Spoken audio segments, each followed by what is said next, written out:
Con l'iniziativa Cresciamo Insieme Sport per Tutti, aziende private e pubbliche fanno squadra per supportare una cinquantina di ragazzi residenti nel Veneto orientale in situazioni di fragilità. Il progetto sperimentale si rivolge a ragazzi tra i 6 e i 18 anni in condizioni di fragilità sociale già seguiti dalle strutture dell'ULS 4 nel periodo 2021-2022, i quali potranno fruire di un contributo economico messo a disposizione da MacArthur Glen 90 di Piave Designer Outlet direttamente alle società sportive aderenti per poter giocare a rugby, calcio, nuoto, volley o fare pattinaggio. I giovani a cui sarà destinato il contributo sono stati individuati dall'unità operativa Infanzia, Adolescenza, Famiglia e Consultori dell'ULS 4. L'importanza dello sport per dei ragazzi che hanno delle difficoltà è forse la migliore terapia.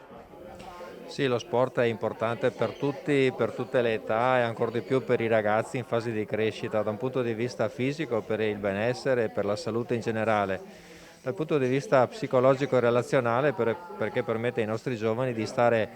a contatto con i propri pari, di condividere anche le difficoltà e le gioie, le vittorie e le sconfitte perché fanno parte della vita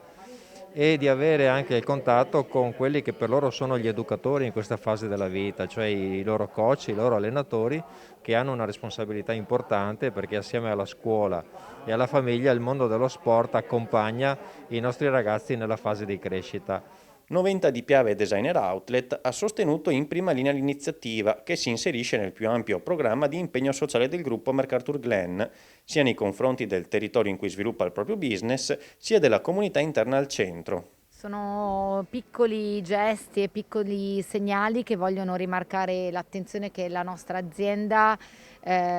vuole dedicare ad un territorio, il territorio che la ospita e nei confronti del quale insomma prova gratitudine e al quale vuole ritornare qualche cosa che vada al di là del tema occupazionale piuttosto che dei risvolti più squisitamente economici. Quindi da sempre ci impegniamo in iniziative di impegno sociale nei confronti della comunità e questa è l'ultima di tutta una serie. Un messaggio insomma a tutte le famiglie: fate in modo che i vostri ragazzi possano frequentare uno sport, uno qualsiasi, non per diventare campioni ma per diventare uomini e donne della nostra comunità.